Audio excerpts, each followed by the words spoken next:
Okay, good afternoon, everybody. I'm going to call the meeting to order. That being the regular council meeting of Warwick Township Council, November 18th, 2024, and as always, at 3:30 starts. I'll remind council of disclosure of pecuniary interest or conflict of interest. Does anybody have anything they want to declare at this time?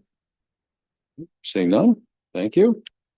Also like to welcome everybody who's joining us through our Warwick Township YouTube page.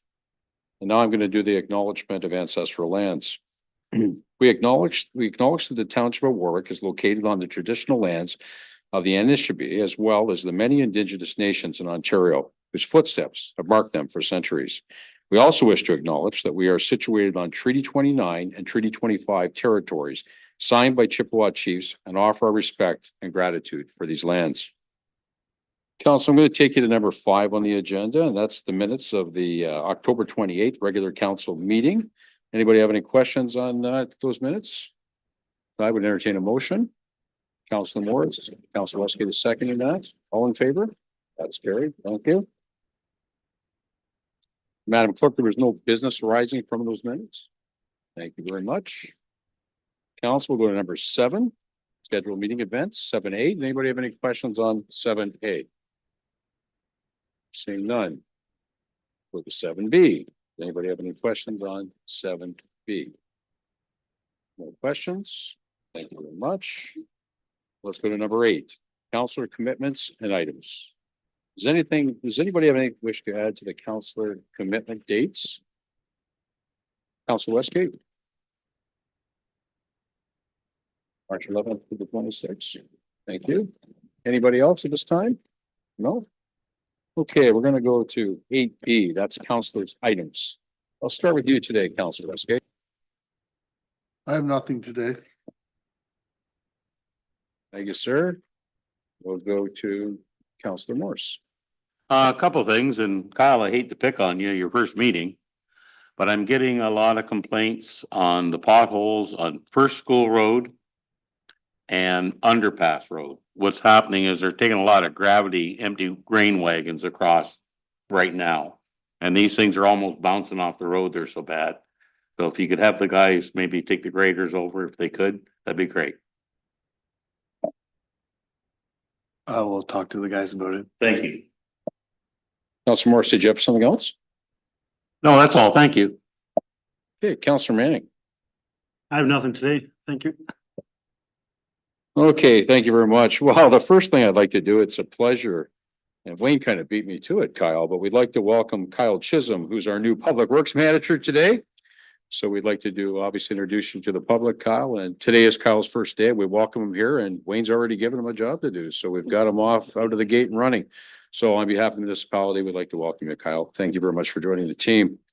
The next piece that I just want to highlight is I had a meeting with our MPP, Steve Pensino, on a couple of different items. Natural gas expansion is one that we've been working on and we continue to work on. The other one was the storm recovery fund through the provincial government.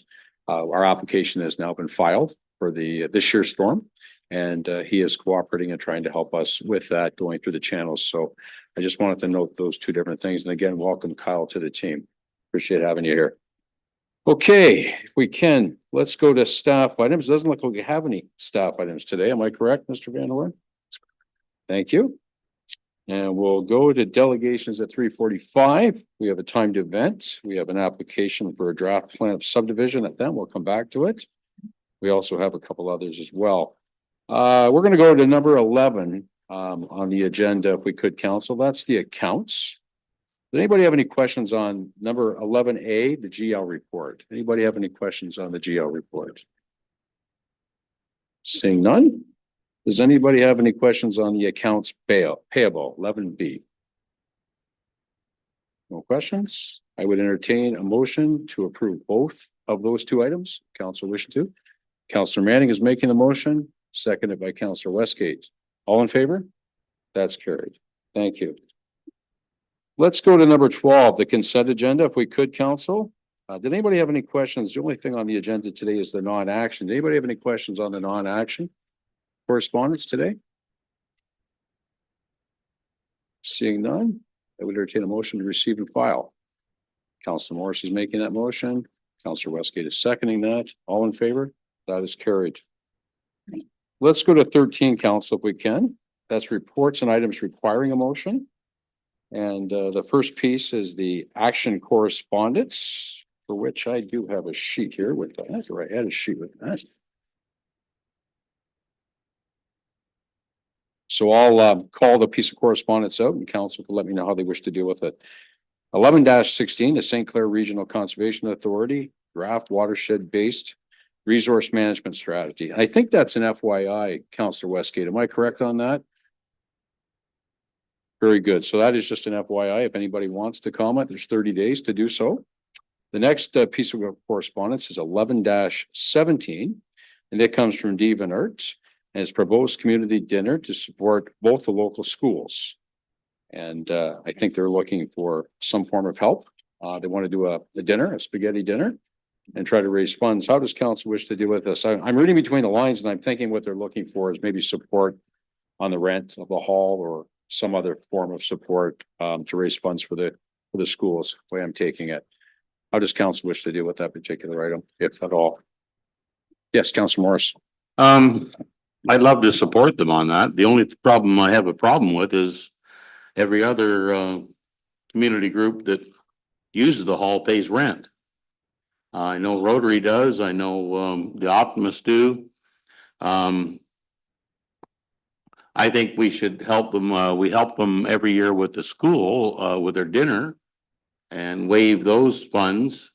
This is a fundraising event. I think it should be classed the same as the other service clubs. And I say we better stick to our policy. Thank you, Councilor Morris. Maybe if I can, Ryan, just a question to you. I believe there is a part of our process where they can ask for a discounted rate if it's a school or something. Maybe you could update us on that perhaps. Yes, thank you, Mayor Case. Yes, that would be correct. We do allow groups to request waiving of fees or discounted fees. It generally would come through the Parks and Recreation Office and then in turn through the Parks and Recreation Committee, where we discuss. And as Councillor Morris mentioned, we have waived fees in the past or discounted fees considerably for some of our school initiatives. So yes, there is that opportunity. Anybody else? Maybe it would be fitting then perhaps have Ryan communicate and explain to them the process and how it works and where they can apply for a bit of a discount on the structure, the fee structure. Is everybody okay with that as direction for Ryan? So we'll do that as direction. Ryan, you'll reach out. Thank you very much. That's great. And 11-18. This is the County of Lambton requesting a waiving of the hall rentals. This is for the municipal banquet that moves around from location to location. I think this is a regular ask on behalf of the county, depending on where it's going to be. So we are hosting it this year, I guess, in lieu of this piece of correspondence. How does council wish to deal with this? Councilor Morris. This is a privilege to have them come to our new facility. I'd like to approve it. Motion to support the request. Do we have a seconder? Councilor Manning? Any further discussion? All in favor? That's carried. Thank you.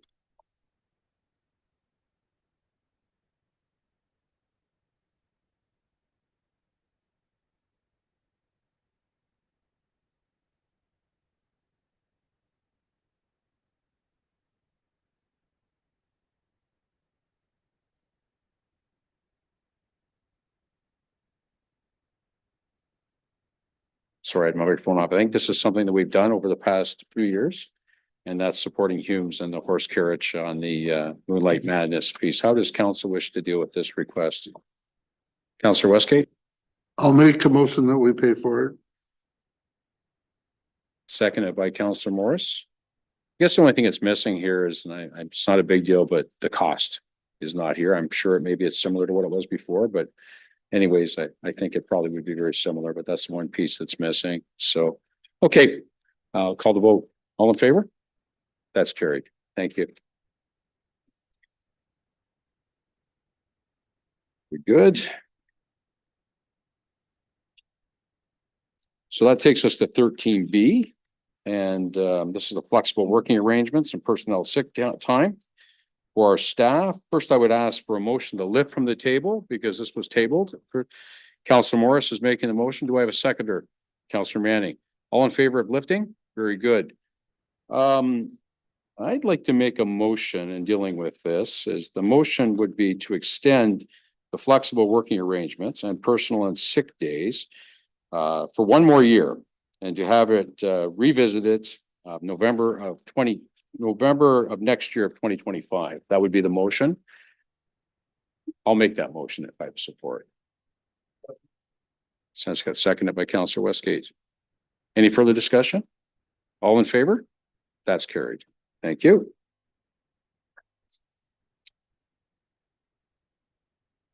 Let's see, we got time. We'll go to 13C.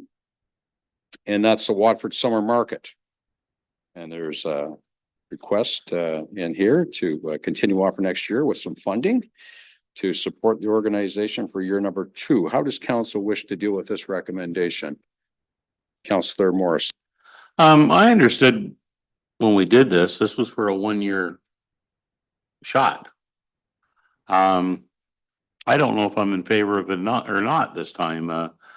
I don't have enough information. $2,500 for purchase of promotional signage and materials. To hang a banner across Main Street, I have no problem with, but I don't know what the cost on that is and what all is included, just to say 2,500. Okay, I think Ryan's prepared to speak to this today. Stephanie put the report together, but Stephanie is away. So are you going to speak to it instead, Ryan? Okay, go ahead, Trevor. The $2,500 is actually just for the promotional pieces, particularly the banner. It's $2,200 to put the banner across the road.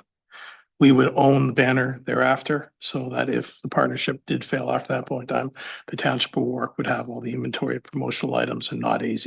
And that's why staff have come forward with it. Anybody else have any questions or comments on the recommendation? Yes, Councillor Manning. So if this doesn't work out with AZ going on in the future, do we still plan on doing this market? And do we have a plan in place for that if doesn't work with them? We've got a plan B, a plan C, probably a plan to Z. Several options. It went well last year. It grew throughout the year, and we want to work with AZ going forward. But if they did back out, we would then go those routes and we present to council options at that time. Yeah, thank you. I just want to make sure if we do purchase this, it's not just a one shot. The other option council has, as always, we're getting ready to go into budget. This could be referred to budget. We're not going to lose a lot of time doing so. I mean, there needs some time to order some of these materials if council decides to go away with it, but really it probably should be dealt with the budget. So a recommendation perhaps to refer this to budget discussions may be fitting as well. So it's up to council and how they want to deal with it. Councillor Manning? Thank you. Do we have a seconder for that? Councillor Morris? All in favor? That's carried. Perfect. Okay, council, we're going to back up. We're going to go back to delegations, pretty much right on time.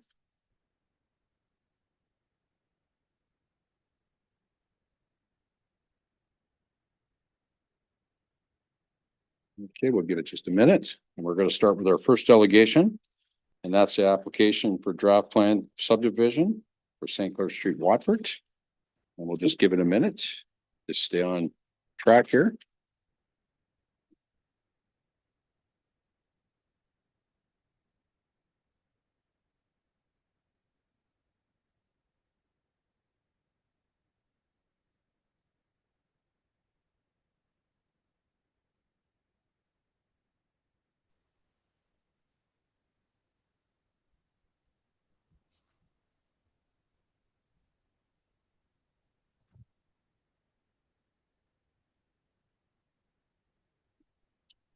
All right, we're going to continue on with our first delegation, and it's application. It's the application for draft plan subdivision of St. Clair Street, Watford. And there's a process that I will follow. The meeting will be streamed live and recorded for public viewing on the township's YouTube page.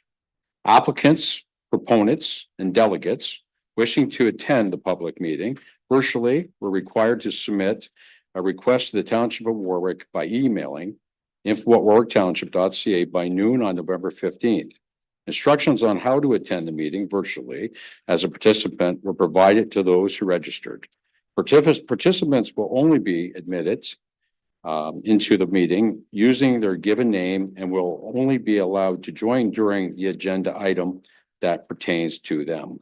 Once their item has been addressed, participants may be dismissed from the meeting, but can continue to watch the proceedings via YouTube. First, I'm going to ask council and anybody from the county if they have a pecuniary interest in today's proceedings. Not seeing any. Nobody from the county as well. I'm looking. Very good. Thank you. Now I'm going to give an explanation of the purpose of the meeting today. The public meeting is conducted by the Township of Warwick Council on behalf of the Corporation of the County of Lambton to hear an application for approval of draft plan of subdivision under Bill 108, also known as the More Homes, More Choice Act 2019. The Planning Act was amended to remove the requirement for a statutory public meeting to be held to consider a draft plan of subdivision application section 10-9-1 of the County of Lambton Plan requires a public meeting to be held before the local municipal council for proposed plans of subdivision. This public meeting serves to gather input from council and the public to inform the County of Lambton Subdivision Authority decision for draft approval.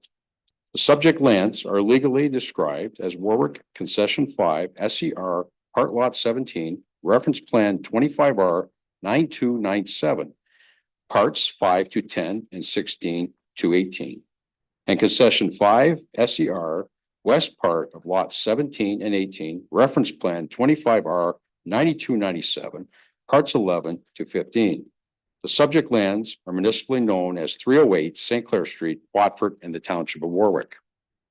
Notification of the public meeting was provided in accordance with the requirements of the Planning Act. 2 public meeting notice signs were posted on site, one near the west end of St. Clair Street and another visible from the intersection of John and Ontario Streets.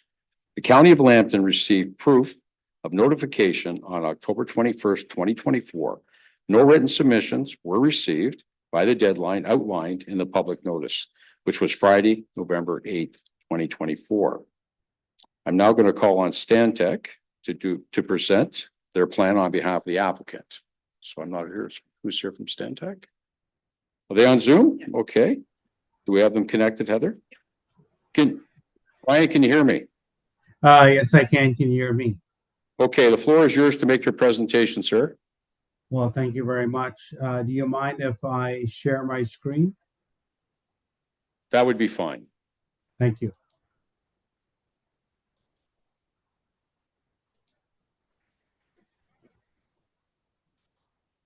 Your worship, please let me know when you can see my screen.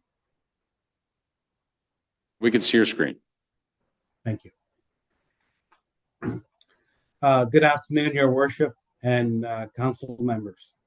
My name is Brian Blackwell, and I work for Stantec Consultant. I'm the agent for Richfield Custom Homes. I'd like to start by thanking staff for all their work related to our draft plan application. We do support staff's recommendation. Your worship, the draft plan area is a little over 10 hectares with existing access points. Brian, can we just get you to continue to share your screen? Sorry. Can you see my screen? We're good now. Okay. So sorry, I think I lost my screen, so I'll just start with the existing draft plan. No, I don't know why it's sorry.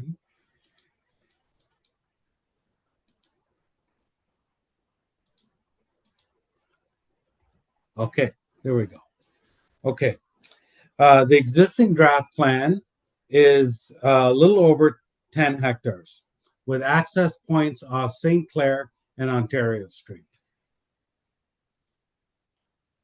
The lands are designated as residential within the existing official plan and is within the settlement boundary.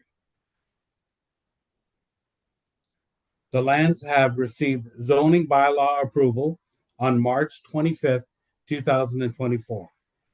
The draft plan application is the next step in our planning approval process. Your worship, this plan shows the variety of residential unit types within our draft plan.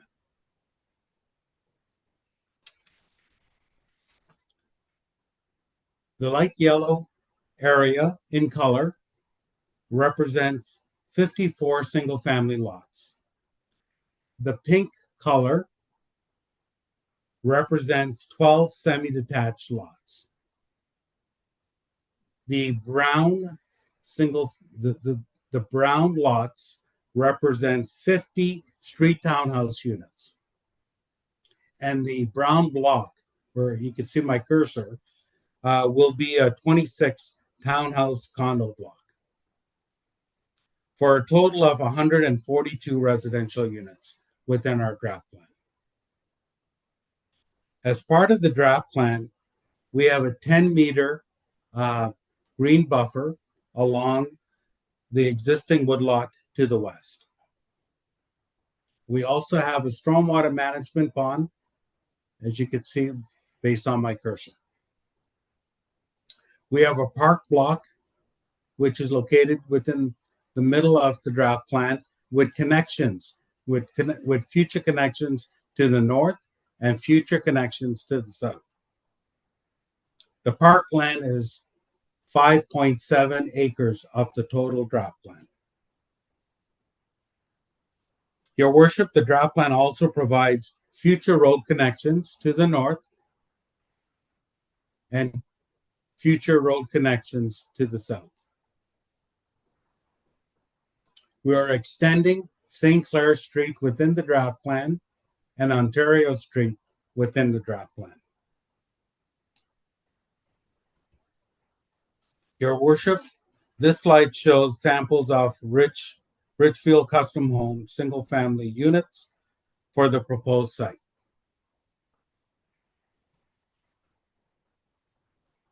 This slide indicates the reports and studies submitted as part of our draft plan of subdivision.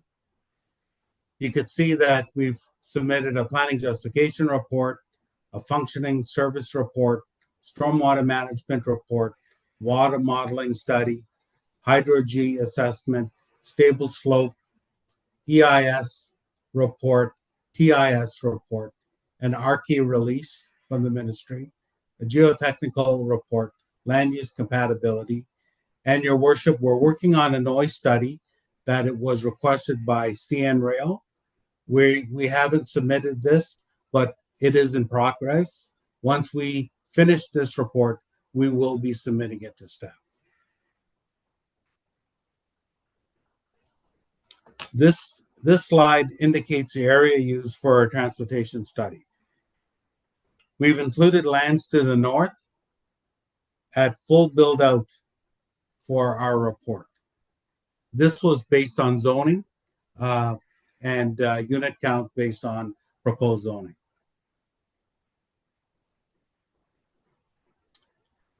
This indicates our EIS report and the 120-meter review area around the draft plan. We use this to review the existing wooded area and provide the backup regarding the 10-meter setback. Your worship, we have worked with staff on our draft plan design and reports and are requesting council approval today on our draft plan application. I'll be happy to answer any questions. Thank you. All right. Thank you very much for your presentation. We will come back to questions in a moment. At this particular time, I'm going to ask Johan Chandy of the county, our planner, as well as the county planner, to make his presentation. Johan, please, the floor is yours. Brian, I'd also ask you to stop sharing your screen if you could. Thank you.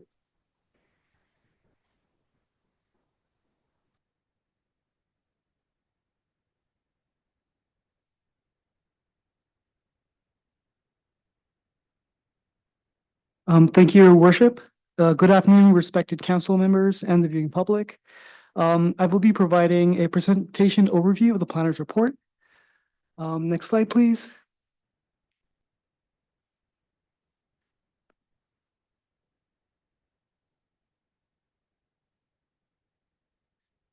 So as indicated before, this proposed subdivision is on the western side of Watford. It's at the end, the western end of St. Clair Street. And it's the southmost parcel in what we're informally calling the West End, the Watford West End development area. So that development area was the green shaded portion in the previous presentation shown for the joint traffic impact study. The image on the right is the previous zoning bylaw schedule. Everything that you see within the blue property boundary was updated earlier in the year. There was a zoning bylaw amendment application, and it was approved March 25th by council. And that update was to allow the updated zoning for the proposed plan of subdivision application. The surrounding lands, the zoning remains largely the same. So to the west, we have agricultural lands. To the north, we have a woodlot, agricultural lands, and residential lands. To the east and northeast, we have residential lands, and to the southeast, we have industrial lands. And to the south, we have a mix of a woodlot, agricultural lands, and there is a CN rail railway line that runs to the south of the property. Next slide, please.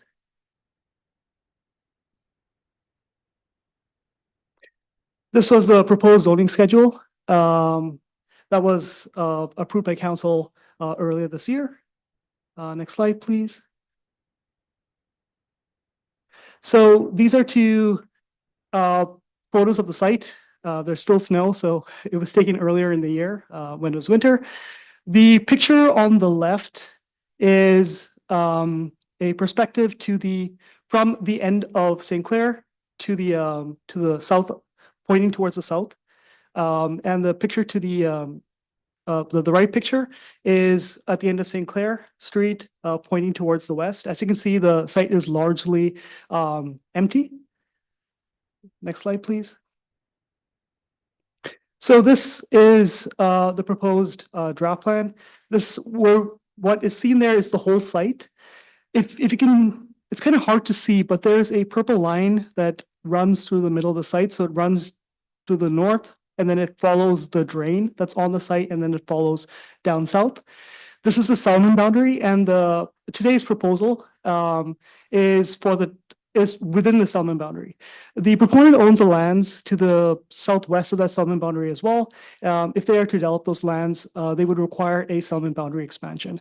But that is, they have proposed future phases to build that land. Next slide, please. All right, this is a more zoomed in perspective of the draft plan. So the lot layout is quite agreeable for the shape of the lot. There is a 5% parkland requirement. I believe they've provided a 5.7%, so that's good. They've proposed a couple of public roads, so street A, B, C, and D in the plan. They have 3 exits from the subdivision. So we have 2 exits that exit onto the end of St. Clair Street, and there's a 3rd exit that feeds to the John and Ontario intersection. It's good in this case. Usually we need at least 2 exits for fire, so that if there's, in case the subdivision goes up fire, there's 2 exit points. It's good that they've provided 3 because the 2 exits at the end of St. Clair is quite close together, so that acts as a bit of a pinch point. So it's good that they have the 3rd exit at the John and Ontario intersection. Moving on. No, sorry. Last slide. My apologies. There is a hydro corridor realignment that's being proposed. It's a bit hard to see in this image, but on the eastern portion of the lands, there is a hydro corridor that's running diagonally.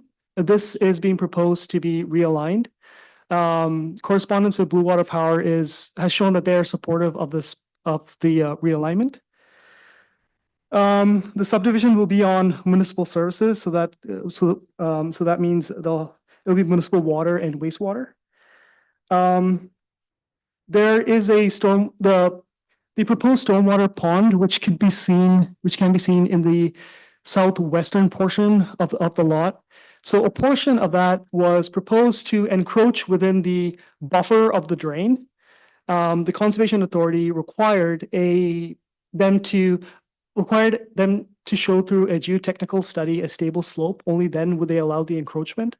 Stantec has provided that geotech study that has shown a stable slope, and the St. Clair Conservation Authority is agreeable with the encroachment of the pond. So compatibility, there are industrial lands to the south of the site, directly to the south. This is Watford Roof Truss. Industrial lands and residential uses are not very compatible.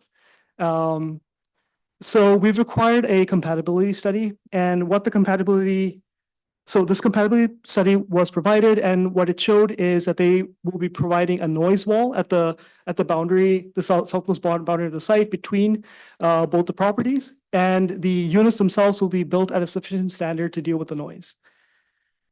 So also this proposed subdivision is within 300 meters of CN Rail. Proposed subdivisions within 300 meters of a railway line. CN Rail requires that the municipality get a noise and vibration study. That is ongoing. We're not worried at this point because this proposed plan of subdivisions is at the other end. It's more extreme end of the 300 meters. So we don't see any issues at this point. As mentioned before, there's a joint traffic impact study being done. We still haven't received comments yet regarding a peer review of that study that's being done at the moment.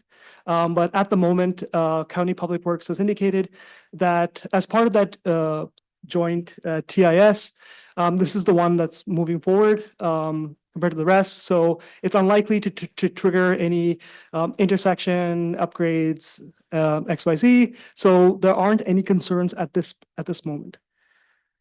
There are future roadblocks that have been proposed.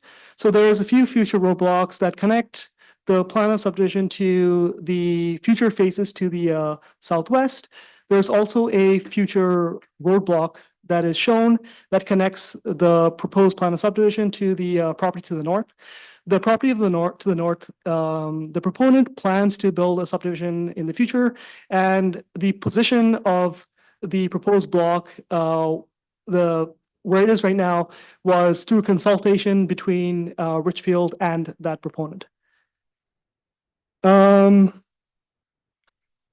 The only last thing I would mention regarding this is there is a woodlot to the west. The buffer provided is from the EIS report that was submitted, so the environmental impact study, and that's agreeable. Moving on.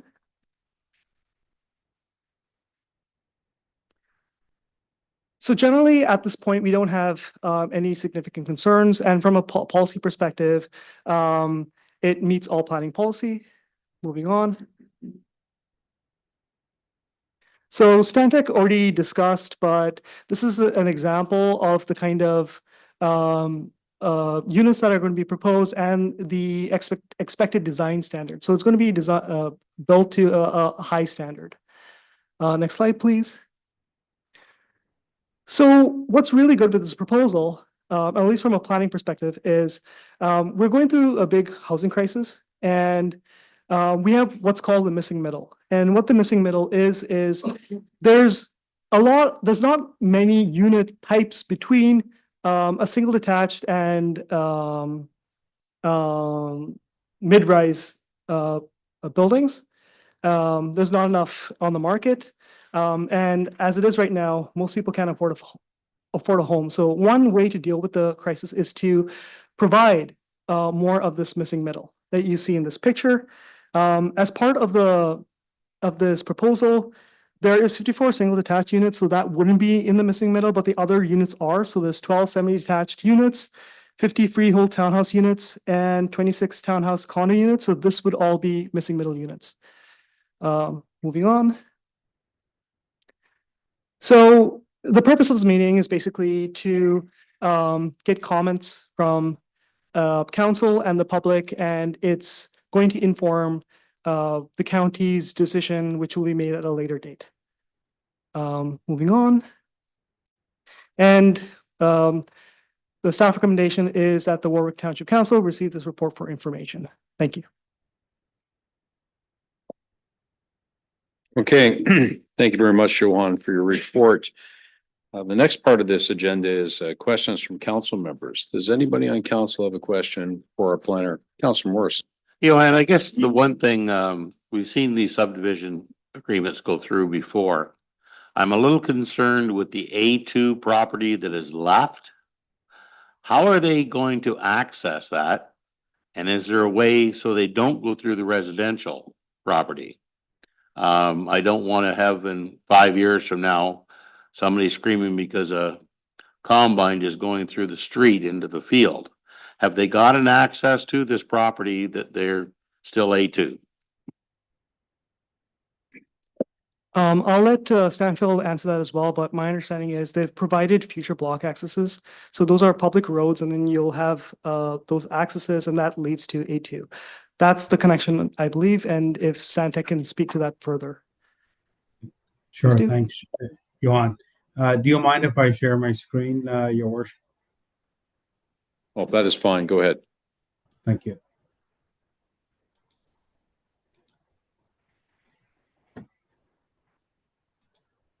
Please let me know when you can see my screen. We can see the screen. Okay, thank you. Your Worship, I think through you, I think the question was, how would we access this land that is owned by the applicant? There is an existing crossing at this location. I'm not sure if you can see my cursor at this location. We can. And so what we're proposing is to use that existing crossing.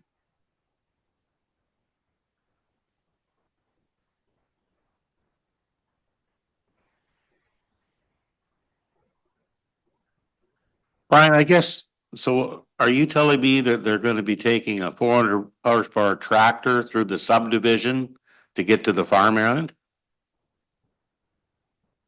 Through you, Your Worship, basically the crossing the Duncan Drain will require an environmental assessment. So what we're doing is we are using the existing access to provide access to this area, because if we located a different access, we would have to do an EIS. Thank you. Anybody else on council have any questions for either Johan or Brian from Stantec? Anybody else from council? Seeing none, very good, thank you. Okay. I'm now going to open up the floor for questions, open up the floor to questions from the public. Does anybody here have any questions for either one, our planner or for Stantec on this matter? Seeing none? Yes. Maybe I'll get you to, could I get you to come up? Because we record this. Would you come up and sit at the microphone? You don't have to. Go ahead. Well, we usually ask that, but if you're not comfortable, go ahead. Okay, go ahead.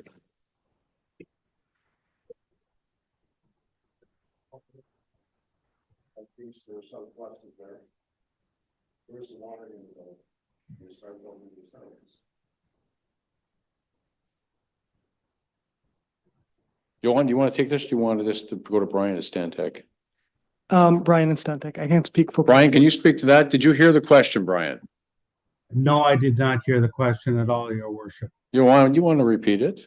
Did you remember hearing the question? Okay, we're going to do this again. It's a drainage issue question. So This is the problem we have with technology and trying to hear. Do you mind repeating the question? Good old technology, it only works when it works. Behind the houses in front of me. Northeast. And- There's a little spot. Okay, With water, but it eventually drains across the field. Where is this water going to go once there's houses built? and your address, just to make it easier for Brian, is 360 Huron Street. Worried about the drainage in that area and where the water is going to go. And obviously, the resident's concerned it doesn't show up on his property or anywhere near the other properties. Am I correct? Does that work for you, Brian? Sure, I could try to answer that question, Your Worship, through you. So as part of the draft plan approval process, we have to review stormwater management. And the plan that you see that was submitted to the to staff not only included our land, but also included all the catchment area lands around our site. So any flows that went through our property, we did not change. That's why our stormwater management pond is a little larger than what would be required if we were just dealing with our property. So through our stormwater management report, we have done modeling. The Conservation Authority has requested modeling for this area. We have provided it. It's in our report. We have submitted it to the Conservation Authority, to the staff, and we've had no major comments. There were some minor comments, but no major comments based on the engineering science on our stormwater management report. So Brian, just to be clear, you're planning on retaining the water on your physical site for which you folks own, correct? That's right. Not only, so if you see my cursor, all the land on our draft plan. Oh, I'll share my screen again. Yeah, you're gonna have to share your screen again, Brian. Okay.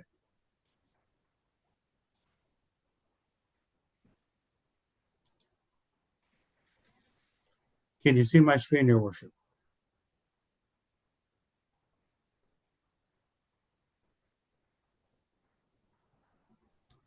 Sorry, I can't hear you, Your Worship. Yes, go ahead, Brian. Okay. So based on the draft plan, all the lands within our draft plan will go to the stormwater management pond. As part of our SWIM report, we are obligated to take any waters that are coming into our lands, which we have. If you were to look at our stormwater management report, you will see catchment areas that are outside our boundary, which we take, and it goes into our stormwater management pond, and it's released within the Duncan drain. And what we call as pre-post development, that means we don't just allow the water to flow directly within the Duncan drain. We will control that water on how much will be released within the Duncan drain. Okay, thank you, Brian.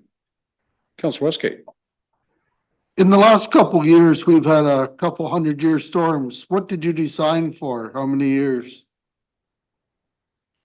Through you, Your Worship, I just want to start by saying I am not a civil engineer. I'm a land use planner like Johan. So I do have the science and the stamp reports. Hurricane Hazel is something that we take into account.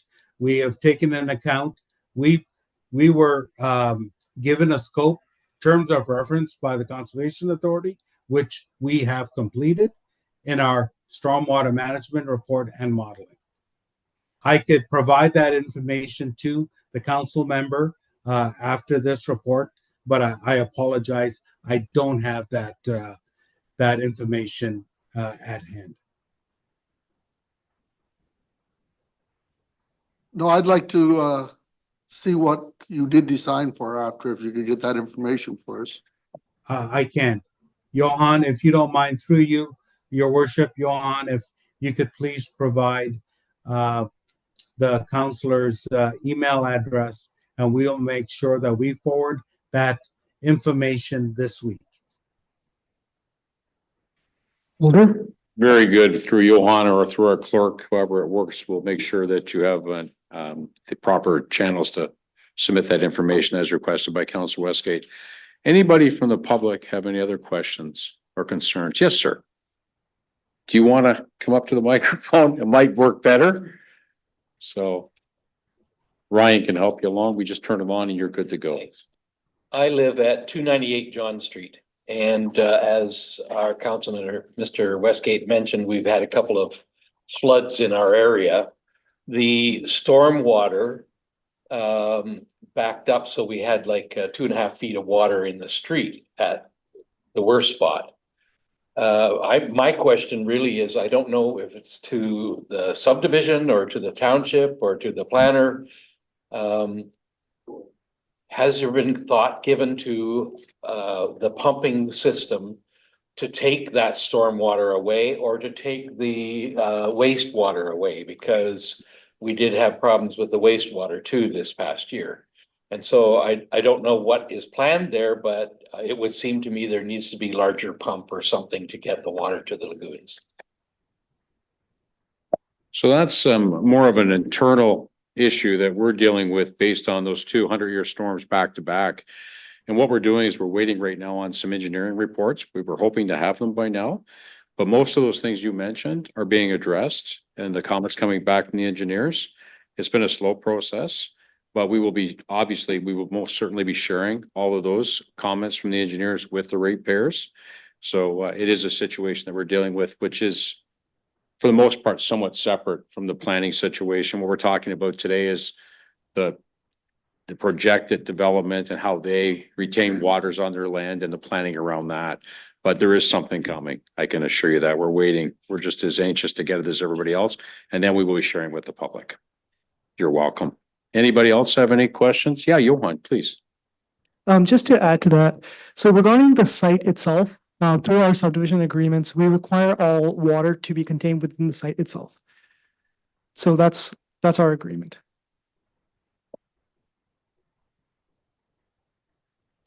Okay, does anybody else have any questions? We want to give plenty of opportunity for anybody to ask any questions. Yes, please. Would you please come up to the microphone? Thank you. I'm just wondering about this sound wall, if it's only across the roof truss property. So I'm also at 360 Huron Street. Or across our property as well, because our property is fairly narrow and a lot of noise comes across that way too. So if it's only on the roof truss property, there may be some complaints from the people who move in there, that what comes across our property. Thank you very much for the question. I'll refer this question to Stantec, to Brian. Brian, did you hear the question? I think you did. Your Worship, I did hear the question. Very good, sir. The noise wall that we're proposing is on the joint ownership property limit between the roof truss and our property, which is approximately 90 meters. Okay. Did you wish to follow up on that? No. Would there, I guess we can always, can we have that outlined through a map, exactly what that covers? Could we get that information as well?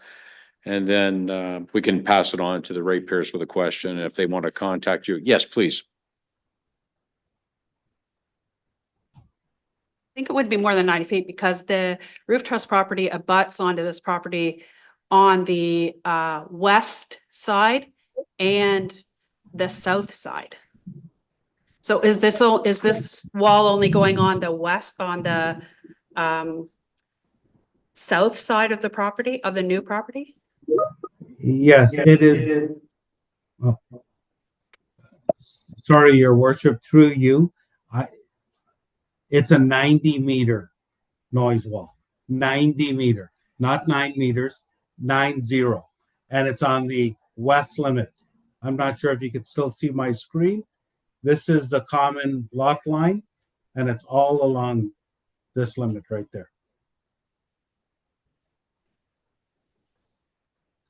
Brian, what we may ask you to do, just for the folks that are here and for everybody else who's tuning in, we'd ask you maybe to send us something that we can share. I mean, it's very hard to read these maps to see what's going on with your pointer. They're not very big. So maybe we'll use the same channels for the other question and follow up to also maybe outline through the map where the 90 meters of fence is going to be located. Could you do that? Your worship, I'm not sure if you could still see my screen. I've changed my screen. Okay. So I think this is the map you're looking for. This was part of our report that we submitted to staff. You will see that this is the roof truss lands. The orange limit, if I could just zoom in a little closer, is where the noise wall would be located. We're also proposing a vegetative buffer in this location. And we've also committed that these units will be built out of masonry. They'll have air conditioning units, and of course, they'll have double pane glasses. So this is the area that we're talking about. I'd be happy to provide this to Johan if you'd like me to send it to Johan. Okay, Brian, if you could, that would be great. We'd appreciate that. Anybody? Yes, Johan, please.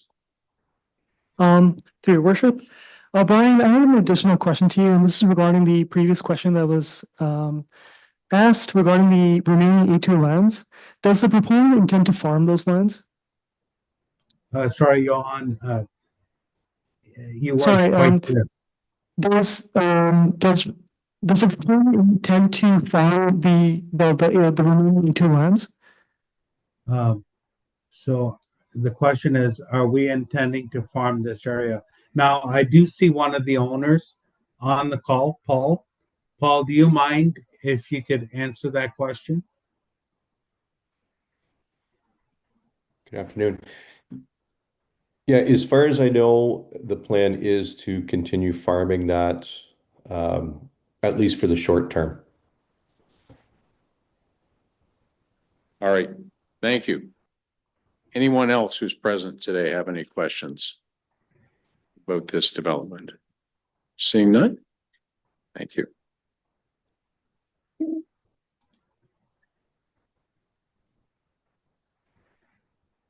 Okay. We have two pieces of business we have to look after, council. The first is 8-1, and that is that the report by Johan Chandy, planner, dated November 14, 2024, regarding the draft plan of subdivision, application 38T-230004, received by council for information purpose. So I would need somebody to move it. Councillor Morris is moving it, seconded by Councillor Manning. All in favor? That is carried.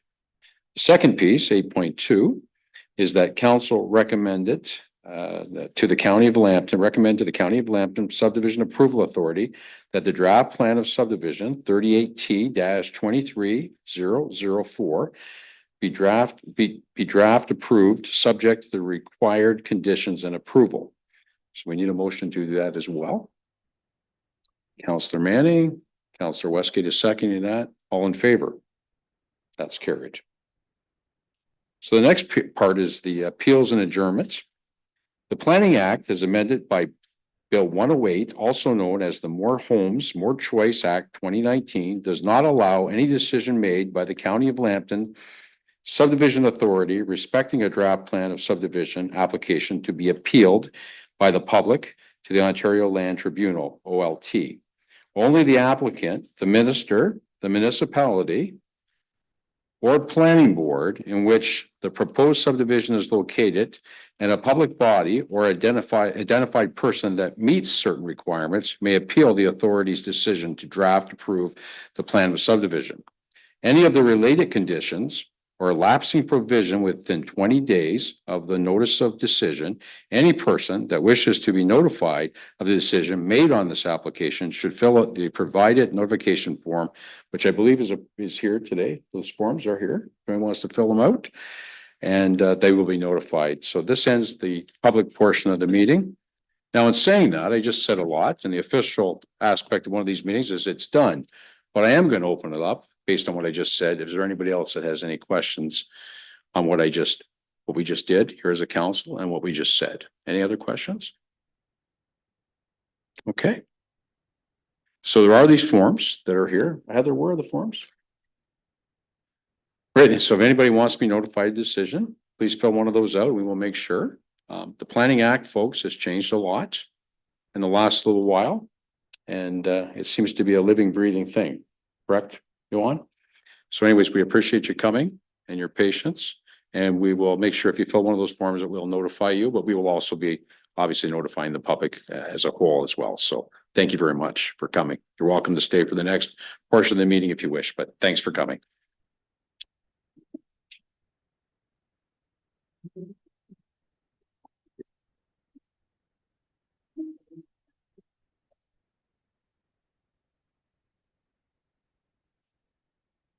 Yeah, have a go. Thank you. Thank you.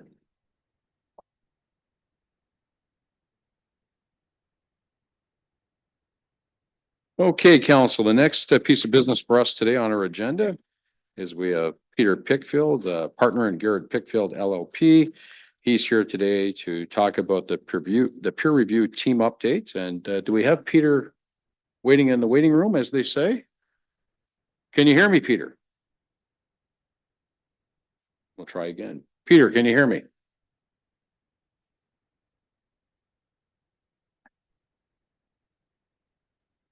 Peter? Can you hear me now? I can hear you now. All right, I'm going to put my screen on too. Hopefully that works. Very good, Peter. Here we go. And as always, we'll turn the floor over to you to give your report. Floor is yours. Thank you very much, Mr. Mayor, and good to be with you. Sorry I'm here virtually today. I'd prefer to be in person, but some other items were going on today that I couldn't make it. I'm going to make sure that in future meetings, because there's going to be some future important ones coming up, that I will be there in person with you. So this is a report which just really closes the loop on a peer review process that we did for the existing conditions reports back in February for you, Mr. Mayor and Council. We at that time we presented a report, a peer review report on the existing conditions reports that were prepared by WM as one of the first stages in the EA process. And you directed us at that time to send it on to WM. And we did that in March and or early in March, right after we got that direction. And then they got back to us eventually towards the middle of August this year with a response. And we activated our peer review team to review the response. And then we prepared a tracking sheet to show you how successful the peer review was in terms of changing those existing conditions reports. So just to sort of take a bit of a step back in terms of the existing conditions reports, that they really establish what the current conditions, environmental conditions are at the landfill as a first step to actually doing the full assessment of the impacts of what's being proposed here. And Council will recall what's being proposed here is a substantial expansion of the landfill. 14 million cubic meters of additional landfill space are being proposed that would extend the landfill for 12 years. It would increase the height to the equivalent of what will be 24 stories if it's approved. So it's a significant change potentially for the community. And this stage in the process, where we were just providing detailed input through experts' reports on those existing conditions.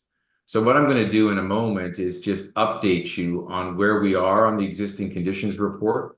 And this is in fact a timely moment, Mr. Chairman, because shortly after we arranged to bring this report to you, WM announced that they were moving to a new stage in their process. They were releasing the comparison of the results of their comparison of alternative methods and selection of the preferred alternative. And that reporting is coming forward on December the 6th. And there's a public meeting coming up on that. So what we're going to be presenting to you today is the final kind of peer review results of that last stage before we get to this point. And I think it's timely to refer to our recommendation will be to send this final outcome report to WM. And I think the timing is pretty good to do that now that they're moving on to the next stage. So here's the outcome of the process. And what we did, if you look at I don't know if council's had a chance to look deeper into our report, but this summary report underneath it is a long table, tracking table that tracks each one of 116 specific recommendations we made in multiple disciplines to update their requesting that they make changes, WM make changes to their draft existing conditions reports. And the results of our peer review were that they accepted 77 of those 116 recommendations. So they did accept quite a few of those recommendations, but 43 of those 77, the peer review team will have to see how they've done that, because they have not produced the final version, the corrected or updated version of the existing conditions report, and shared that with us yet. And so I'll come back to that issue, but they have responded and accepted 77 technical recommendations. And that leaves 39 in total, either partially or not addressed recommendations that they didn't accept. 36 of them they didn't accept, and 3 of them they only partially accepted. And what I'm going to do is just, if I could, Mr. Mayor, just briefly summarize what all that means in terms of substance of what's missing from the peer review team's point of view and the description of the existing conditions at the landfill. So in the area of surface and groundwater, and I'm now at page 3 of the report in case council is following along, there's a summary starting at page 3. And about a third of the way page down, there's a summary of what are the key areas that there is, right, in our view, there are still shortfalls in terms of they describe the existing conditions of the landfill. So first of all, with respect to surface and groundwater, the key areas that they have not fully addressed are first of all, they've not properly calculated the contaminating life of the landfill in the team's view, which is an important precursor step to doing the EA. Based on they've only based it on long-term groundwater risks, but there's a contaminating lifespan associated with the surface water, which is one of the main concerns for contamination from this landfill, that hasn't been factored into contaminating lifespan. So that's point number 1. Point number 2 under surface and groundwater is there's inadequate assessment on this persistent problem in the landfill of elevated levels of borons. And boron is a contaminant which is partially naturally occurring, but they needed to evaluate the impact of the landfill in terms of those elevated levels, and they've not presented that information, and that's a potential concern for future surface water. The third issue is we had 4 related recommendations related to the tracking of automobile shredder waste materials off-site, and WM has now confirmed that they're going to continue to accept that automobile shredder waste at the site, and there's a history of this off-site tracking of these materials, and the team had some very specific recommendations on studying potential impacts associated with that historical tracking on surface water, and testing and assessment that should have been part of the existing conditions report, but still could be carried out as part of the EA process. And we're suggesting that issue is unresolved at this point. Second area is terrestrial and aquatic ecology. And on that area, the main issues are, and I can just broadly describe, the WM has not presented a pre and post landfill picture of what the impacts on woodlands, wetlands, terrestrial, aquatic wildlife, etc. are, because they've not gone back and looked at the baseline conditions we had before that was presented back in the original, before the expansion happened, and compare that to where we are today and provide some analysis of what's happened over the 15 years that landfill's been operating to the existing environment.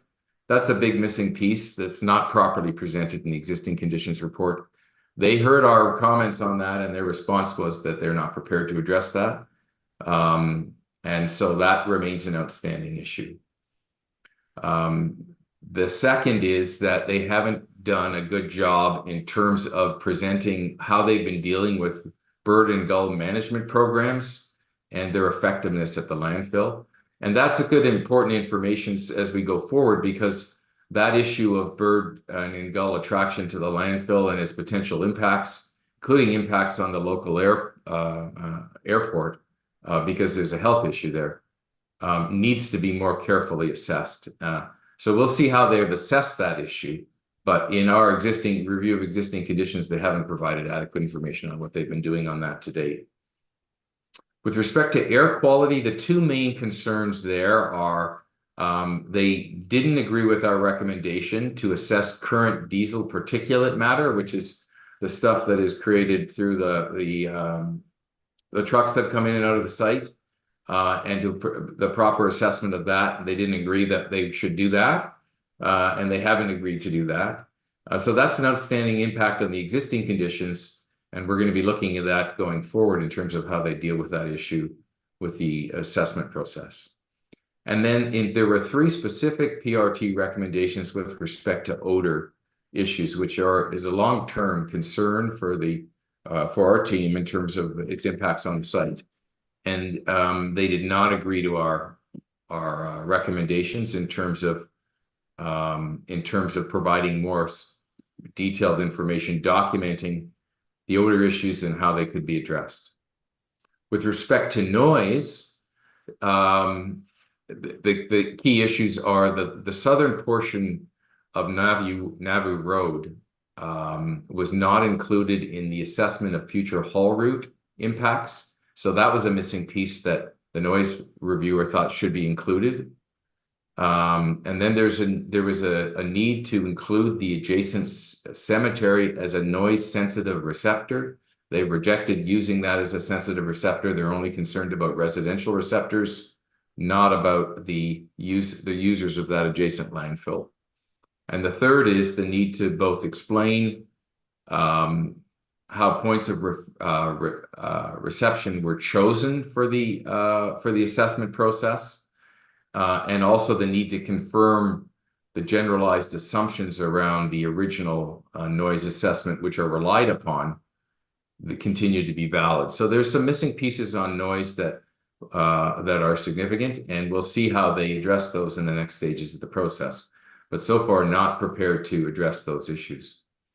With respect to traffic, there are a number of the main issues that they haven't been prepared to look at are the existing conditions with respect to road users, traffic, pedestrian, and cyclist conditions, and other transportation elements such as school crossings in the Watford area. So they weren't prepared to accept our recommendations on how to better describe those areas in the existing conditions report. And then secondly, they weren't prepared to accept that our request that they should be looking at peak traffic conditions, not just in November, which they presented, but also in April and June to get a better baseline condition. With respect to human health, they were not prepared to accept our request for a full review of the surface water risk based on existing data.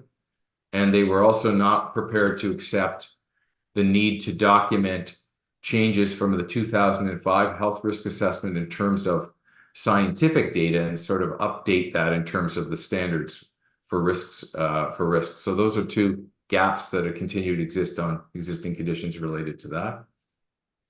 And with respect to the economic issues, again, this is similar to the issue with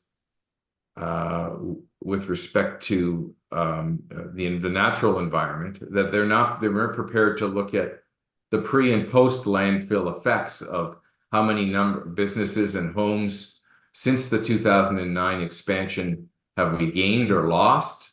What are the baselines in terms of economic impacts related to that? And then also, there were some gaps with respect to assessing economic impacts on Lambton County.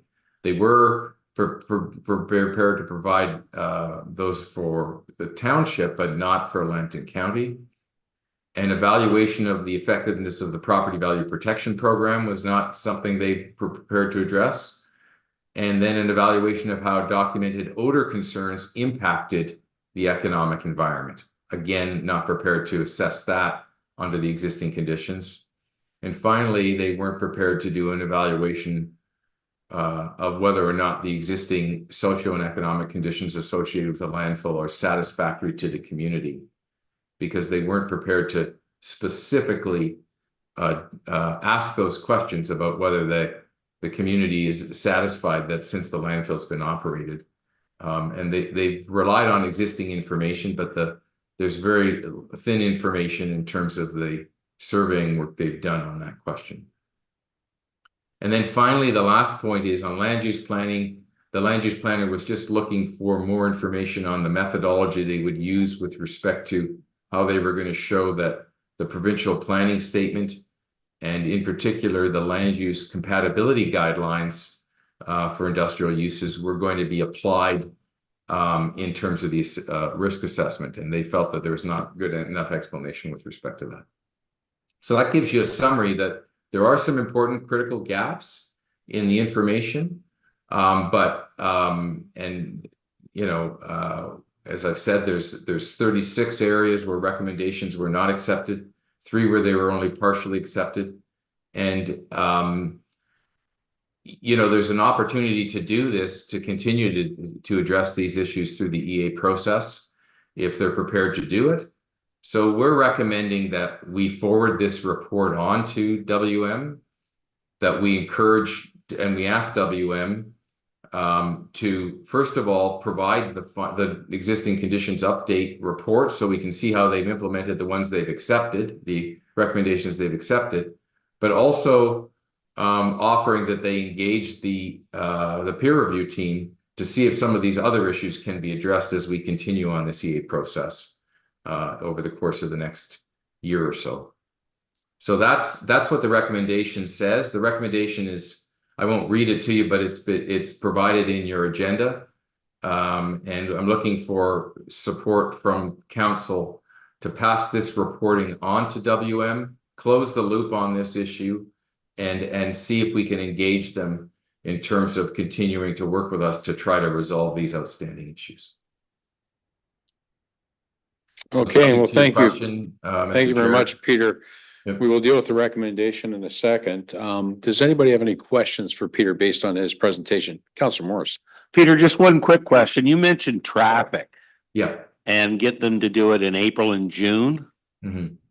I'm wondering, we had asked the Ministry of Transportation a few times when they've done their studies, and we're trying to get them to do them in July, August, when we have the peak vacation transportation, because going right by there is a major route from Chatham, London to the lake. Right. And if we could swing that maybe to July and August, it might give you a little more weight with traffic wise. I'll take that comment back to our traffic consultant, and I'll raise that with them and see what they say about that suggestion. Thank you. As we look at the next reports, we'll keep that idea in mind. Okay, anybody else on council that wishes to ask a question of Peter based on his presentation? Seeing none, there is a recommendation here. How does council wish to do with the recommendation? Councilor Morris? Councilor Morris is moving the recommendation, seconded by Councilor Manning. All in favor? That's carried. Okay, Peter. Thank you very much. Pleasure. We'll see you soon. We will see you soon. Take care. All right. See, I think it's the first part of next month. Yes, Sure, sir. and I'll see you at the PLC meeting. So we'll see you then. Take All care. right. Take care. Thank you. Bye now. Bye-bye.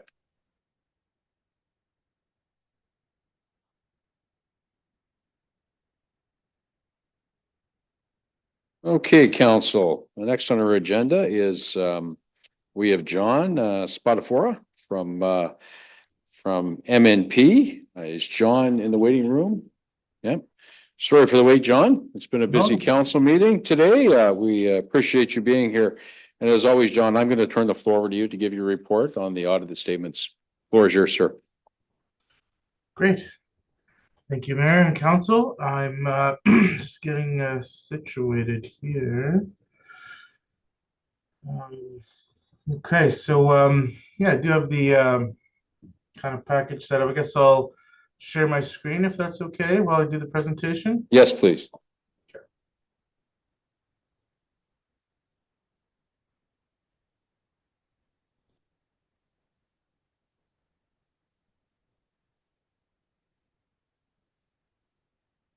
Okay, and if you can just let me know if everyone can see that, hopefully.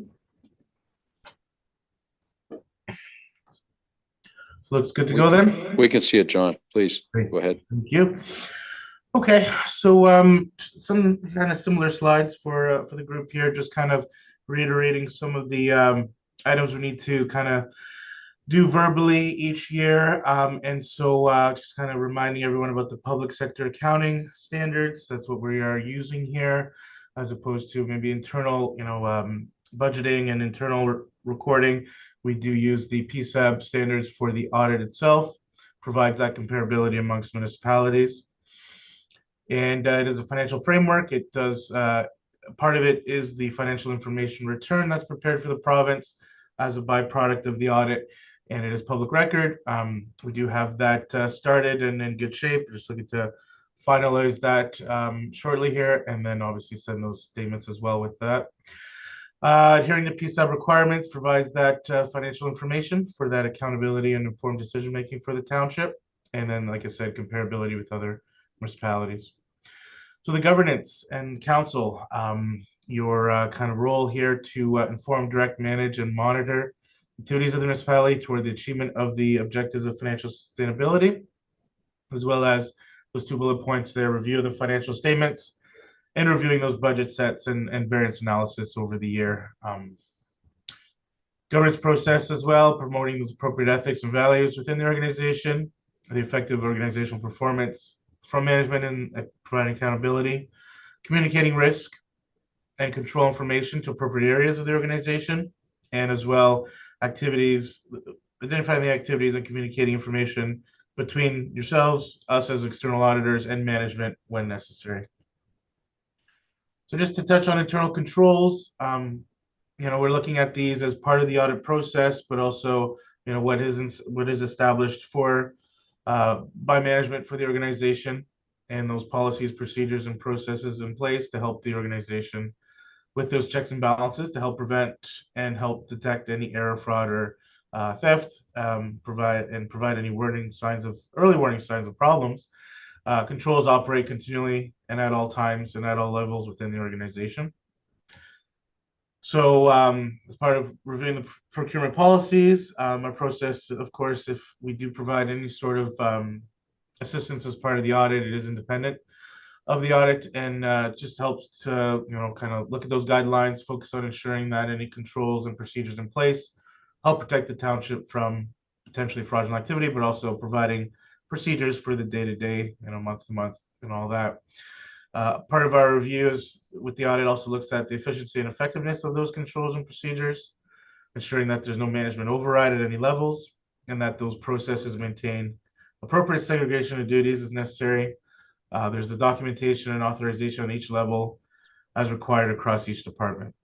John, do you want to move your report ahead to slide 7 where you're at right now? Oh no, that's on the wrong screen. I apologize. It loaded on the wrong screen. Just a second. Oh dear, what happened here? Sorry about that. Share screen. That should be better. That's the presentation screen right there. Are you seeing the one that says independence?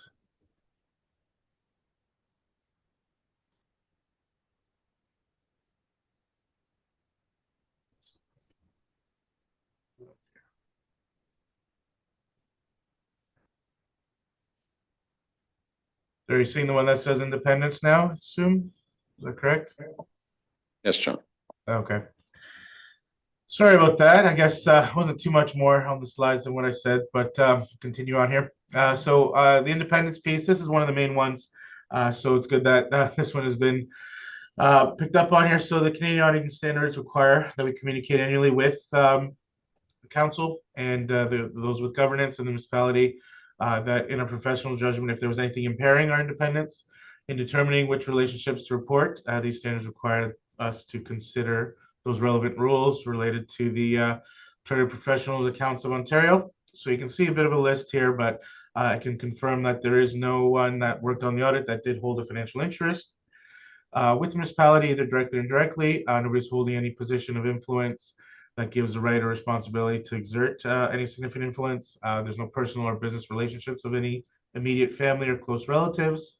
There's no economic dependence on the municipality as a client or provision of services in addition to the audit engagement that would impair the audit as well. So now next, responsibility as auditors.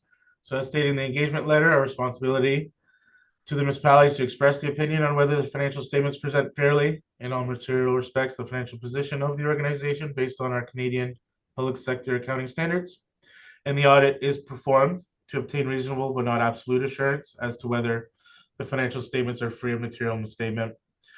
Due to these inherent limitations of the audit, there is some unavoidable risk that some misstatements of the financial statements will not be detected, and even though the audit is properly planned and performed.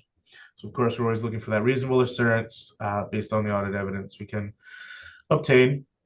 So council's responsibilities, making it known to the auditor of any issues of disclosure, corporate governance, fraud, or illegal acts, any non-compliance with laws or regulatory requirements as they are aware of them for the financial statements or independent audit report, and provide any guidance or direction to the auditor on any additional work the auditor feels or the council or the auditor feels should be undertaken in response to issues raised or concerns expressed. A few other items here, if any inquiries as appropriate to the findings of the audit with respect to corporate governance, management's conduct, cooperation, or information flow, and reviewing the draft financials, which we're doing here today, prepared by management, including the presentation disclosures and any estimates for accuracy, completeness, and appropriateness, of course. If required, meeting with the auditor prior to the release and approval of the statements to review the audit disclosure or any compliance issues. No compliance issues to discuss. Like I said, the FIR will be getting processed shortly. And again, if there was any questions after the review of the drafts, we can definitely discuss those.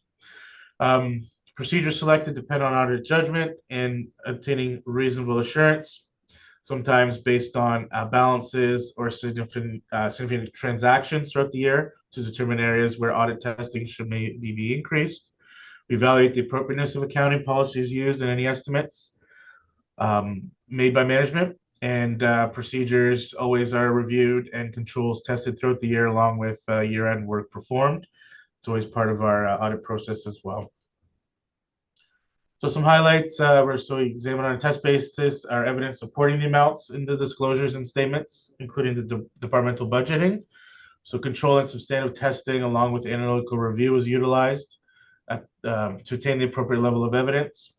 PSEB accounting standards, of course, are met, including the accrual accounting required, intangible capital assets, as well as debt servicing being set up accordingly. Sorry, that's in the next note here. So changes in net financial assets or debt reported based on the annual surplus or deficits in operations, capital, and any changes to the reserve balances, which we'll see shortly. This one here, I won't get into too much, but it's that CAS 315 audit impact that did start last year and obviously continued into this year, and some changes in the standards overall and what that meant for the audit. So how we identify risk has changed, the importance of the journal entry testing and review of how journal entries are done by management, both routine and non-routine, the new and enhanced requirements for understanding the information technology as it relates to the audit, and then specific areas that have been identified where controls must be assessed for whether they've been designed appropriately and have been implemented. So a lot of what was set up last year was continued into this year as the additional work required and some additional questioning and assessment of procedures by management for how those additional areas or the expanding on those areas were tested as part of the audit. Just some financial statement highlight here, some pages that we like to suggest, but we won't go through all of these. We'll go through most of them. Okay, so the first set of numbers here, the statement of financial position, and this is looking at where we're at in terms of our financial assets, our liabilities, and the overall net financial surplus with the comparative to prior year. So you can see here where cash and short-term investments are. The investments themselves that would be considered long-term. So the changes overall in those positions with what was taken out to service some debt and what was set up in the year. We do have our change in the overall receivable balances between taxes and other receivables. The trade receivables being the big number and the other receivables, and then the overall investment in Blue Water Power. So a change overall in that position from about 17 million to just under 16 million from last year's change. And then our liabilities themselves and our municipal debt change and what payments were done in the year for those that big debt load that was taken on in 2022, now converted over fully and showed here as a municipal debt line item and what was paid down in the year. So overall, our net financial surplus, with the change in the payables and everything that needed to be cleared out from prior year and where they're sitting as of the end of December, remember, we do have a net financial surplus of about 4.5 million, up from 3.4 overall. And then below that, we've isolated the non-financial assets, which are your tangible capital assets, with an increase from 62 million there, 800,000 to 63.9 for an overall increase based on what was recognized, what came in from the we'll see in a minute here, but what came in from the work in progress assets, but then also amortization going against that. So total accumulated surplus, which will match our note 11, we'll see in a couple minutes, is 68,473,000. We'll see that breakdown in the reserves and equities in just a moment. So that 4.5 million I mentioned of the annual surplus change. So we do show our annual surplus of just over $2 million from operating. You'll see the breakdown of that in a moment. The changes overall in the tangible capital assets section, be it the acquisition of tangible capital assets in full for the year, and then the amortization and the laws adjustment required. That was just over $1 million of increase in net financial assets, which we add to the prior period of 3.4, getting us again to that 4.5. So that's the overall change in net financial assets and how that breaks down for the year. And then that, like I said, that just over 2 million of annual surplus through the statement of operations and the accumulated annual. So here's our breakdown of revenues and expenditures, our revenues by type and our expenditures by essentially department, following the PSAB standard.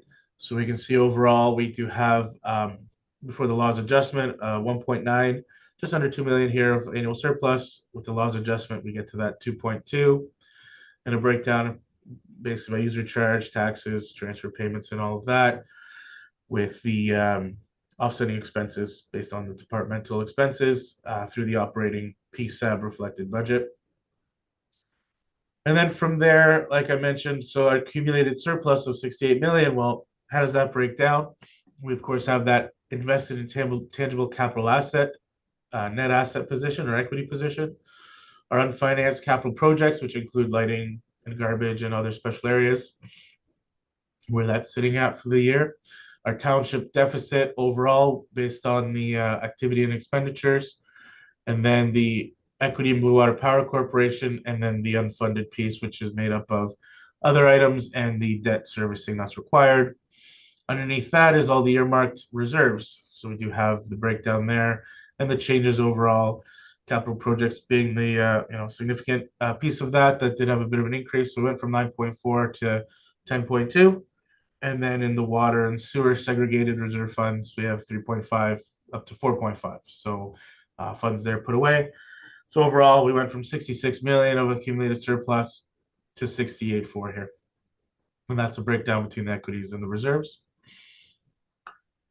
And I do forget to mention time to time, but the laws piece is always, of course, consolidated in with these numbers. And so they're not part of everything looked at by the main set of statements, but they are consolidated. So there's the reserves held by laws as well, a bit of an increase there.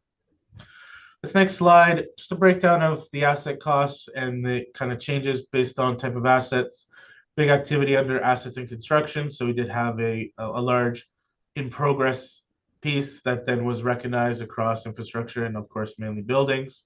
So the overall change there is being shown in what was set up between the buildings, equipment, and infrastructure for the year by large numbers.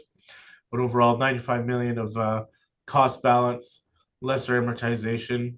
So that's how we get to the net book value based on historical costs and amortization. We're showing this just under 64 million here, the 63,946. So that's a breakdown by type of asset. And of course, we've incorporated those large building related assets and any infrastructure for the year. And that's flow through the statements. I know that's a kind of quick breeze through there, but I'll open it up to any questions at this point from the group.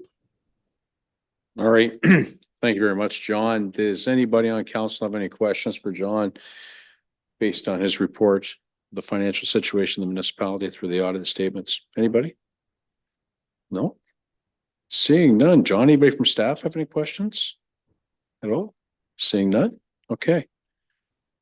So there is a recommendation here from MNP and John, who represents us through MNP, that Warwick Township Council approves the 2023 consolidated financial statements as presented. How does council wish to deal with the recommendation?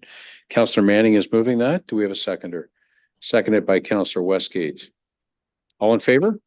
That's carried. Very good. Okay, John, unless there's something else, we'll let you go. I guess we'll have to do some signing here eventually. Yes, so I will get the package out there. I apologize, wasn't able to make that work, but that sign off on the final packages, forms in the final package, and of course the FIR sign off. We're hoping to have that done by the end of the week. Very good. All right, unless there's anything else from anybody, we'll let you go, John. Great. Thanks so much. Everyone. Have a good night. Bye-bye. Okay, council, I'm going to move us forward on our agenda. We took care of some of the stuff for delegations, but we still have some business to take care of. We are now at, I believe it's 13D. 13D on the agenda.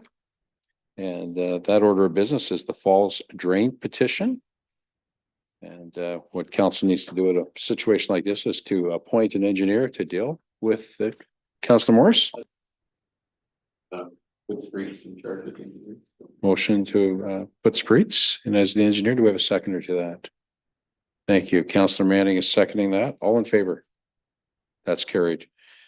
The next piece of business is the Jane's Drain petition. Again, we have the same process. We have to appoint an engineer. Councillor Manning is appointing Spreets, seconded by Councillor Westgate. All in favor? That is carried. And then we have the Willoughby Drain. And that's the same process again. We need to appoint an engineer. How does council wish to deal with that? Councillor Morris. I make a motion, we appoint Spreets to look after this drain. Good. Do we have a seconder? Councillor Westgate is seconding that. Very good. All in favor? That's carried. Thank you.